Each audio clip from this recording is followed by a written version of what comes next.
The moment I stepped into that hotel ballroom, a weight settled in my chest.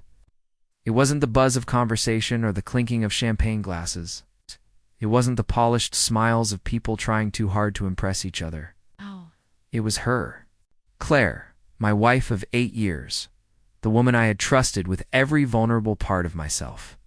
She stood only a few meters away, her lips pressed firmly against another man's. It wasn't a quick, drunken mistake you could excuse as confusion in a dimly lit room. No, it was deliberate. Her hand rested gently on his chest, as if it belonged there. I felt something deep inside me fracture. Not loud, not violent, but quietly, like a crack spreading through glass. I didn't explode. I didn't shout or create a scene like you'd expect in a movie. Instead, I walked forward slowly, each step heavy, each breath tight. When I was close enough that my words wouldn't have to fight against the hum of the crowd, I spoke. "You just ended our marriage," I said, my voice steady but sharp, cutting through the air like a blade. Claire froze, the blood draining from her face. Her lips parted, but no words came out. The man beside her, a tall, well-groomed executive type, I faintly remembered from photos she'd once shown me, immediately pulled back. Panic flashed across his face. He didn't defend her, didn't defend himself. He simply slipped into the crowd like a shadow trying to hide. But Claire, she turned to me, eyes wide, and whispered to words that shook me more than the kiss itself. "You're wrong." Those words echoed in my mind as we drove home in silence. The hum of the engine was the only sound. My knuckles whitened on the steering wheel, gripping it like letting go would mean collapsing. Claire sat beside me, staring out the window as distant as a stranger. Finally, I asked, my voice low but edged with fire. "Who is he?" She hesitated, twisting the strap of her clutch in her hands. "It's not what you think, Daniel." I almost laughed at how cliché it sounded, not what I think. I had seen her mouth on his, her hand against his chest. I had seen the look in her eyes. The look that once belonged to me. "Then explain it," I said, steady but burning inside. Because from where I stood, my wife was kissing another man at her company's gala. Explain how that isn't betrayal. She exhaled, her breath shaky, her excuse practiced. "It was a mistake." He leaned in. I didn't. "Claire," I cut her off. "I saw your hand on his chest." Her silence after that was louder than anything she could have said. The following days blurred together, filled with half-truths and flimsy excuses. She repeated that it just happened, that it was a moment of weakness, that she wasn't thinking. Yet, when I asked her to cut ties with him, she refused. His name was Ryan, her team leader, the man she'd been traveling with for work for months. Suddenly, the late nights, the carefully chosen outfits, the laughter over texts she never shared, all of it made sense. I wanted so badly to believe her, to cling to the idea that it had only been that one kiss, that one mistake. But deep down, I knew better. That kiss wasn't the beginning. It was the unveiling. One evening while she showered, her phone sat charging on the coffee table. My hand hovered over it. My conscience screamed at me not to snoop, but another voice reminded me. She had already broken the trust. If there was nothing to hide, I'd find nothing. So, I opened it. The truth stared back at me. Dozens, then hundreds of messages hidden in what looked like a harmless work chat. But the words were unmistakable. "Miss you already. Last night was incredible. Can't wait for our next trip. Photos, selfies, private jokes. A life I had never been part of." My stomach turned.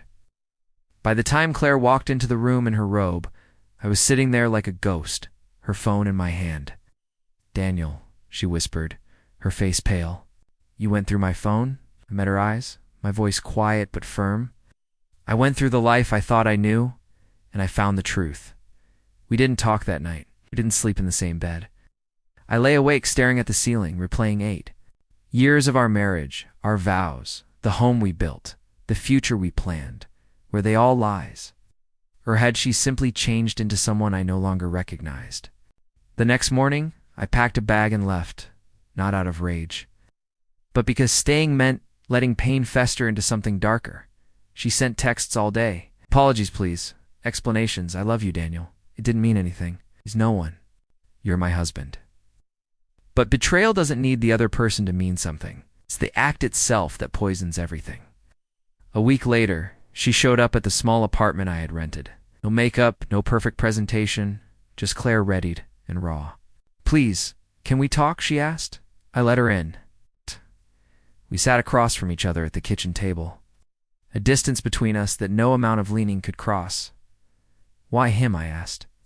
Tears filled her eyes. "I don't know. We spent so much time together." He listened. He made me feel seen. I clenched my jaw. "So, I didn't." "That's not what I mean," she said quickly. "You're a good husband, Daniel. I got lost." Studied her, searching for the woman I once loved. But lost wasn't forgetting an anniversary. Lost wasn't building an affair in secret. All right. And in that moment, I realized something. She wasn't crying because she lost me. She was crying because she got caught. The divorce didn't happen overnight. Part of me, maybe the naive part, hoped she would truly fight for us. But her attempts were hollow.